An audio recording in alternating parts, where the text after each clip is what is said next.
इंसान की ज़र्फ़ और फितरत का अंदाज़ा ताल्लुक़ बनाने से नहीं होता, बल्कि उस वक्त होता है जब आपकी उससे रंजिश हो जाए या ताल्लुक़ ख़त्म हो जाए। हमारी दुनिया के मसाइल इतने ज़्यादा नहीं हैं जितने तंज़, सवाल और दिल दुखाने वाले तबसरे हैं। अगर सिर्फ ज़बान रोक ली जाए तो लोगों के दिलों की तकालीफ कम हो जाए और बहुत से दिलों को सुकून मिल जाए। गुफ्तगू ऐसे कीजिए कि उम्मीद के दिए जलें, दिल ना जले। कद्र ऐसे कीजिए कि आपके आसपास वालों को जीने का हौसला मिले, मरने का नहीं। एहसास ऐसे कीजिए कि इंसानों को इंसानियत पर यकीन हो जाए, इंसानियत के उठ जाने का नहीं।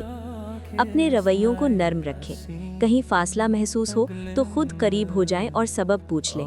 कोई खामोश लगे तो खुद बात का आगाज़ कर लें। हो सकता है जिसे आप दूसरे शख्स की अना समझ रहे हो वो उसकी डिप्रेशन हो। जिस खामोशी को आप कता ताल्लुकी समझ रहे हो वो खुद से शिकस्त हो।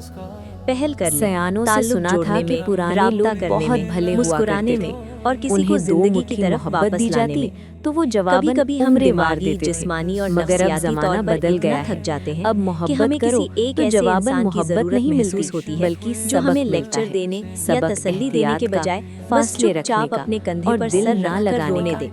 न कुछ इसीलिए पूछे कहा गया और है न कि ही कुछ लफ्ज़ों बोले। के साथ एहतियात कभी-कभी बरता हमारे करें। रास्ते में आया आप नहीं टूटा हुआ जानते पुल वो किसी बुरा के नहीं ज़हन होता, में कब तक वो हमें और ऐसी कितनी जगह देर जाने से गर्दिश रोक करेंगे। देता है जहां कुछ हमें लफ्ज़ नहीं जाना लम्हों में चाहिए। कहे जाते हैं, जिंदगी के मगर सफर में बरसों हर तक दिल में रुकावट का गूंजते कोई ना रहते कोई हैं। मकसद होता हर है। खोई हुई बस हमें चीज़ उस वापस रुकावट मिल से सकती सबक है, सीखना मगर चाहिए। खोया हुआ अल्लाह वक्त का और जिक्र खोया करते हुआ रहा करो, एतबार चाहे कभी घर में वापस हो नहीं या मिलता। रास्ते में। एतमाद क्योंकि एक जिस बार चीज के टूट जाए सामने तो अल्लाह का उसकी जिक्र दरारें करोगे, बाकी रहती चाहे हैं। वो पत्थर हो, पर्दा फूल सिर्फ हो ये या नहीं कि दरख्त, खुद को वो छुपा लिया कयामत के जाए, दिन गवाही पर्दा देगी ये भी है कि कि ए गरीब अल्लाह, के सामने तेरा ये दौलत की बंदा हर नुमाइश वक्त ना हो, तेरे जिक्र में भूखे के मशगूल सामने रहता था। खाने का दिखावा ना हो, मुसाफिर के सामने घर की आसाइश का जिक्र ना हो और यतीम के सामने वालिदैन की मोहब्बत की नुमाइश ना हो। पर्दा ये भी है कि लोगों का भर्म रखा जाए, उनकी कमज़ोरी किसी पर अया ना होने दी जाए और किसी की ज़ाती ज़िंदगी पर नज़र न डाली जाए, क्योंकि इज़्ज़त सिर्फ अपनी नहीं होती बल्कि दूसरों की भी होती है। जब तक आपके हाथ से खैर निकल रहा है, आप पर ज़वाल नहीं आ सकता। खैर बड़ी चीज़ों में नहीं बल्कि छोटी छोटी बातों में भी होती है।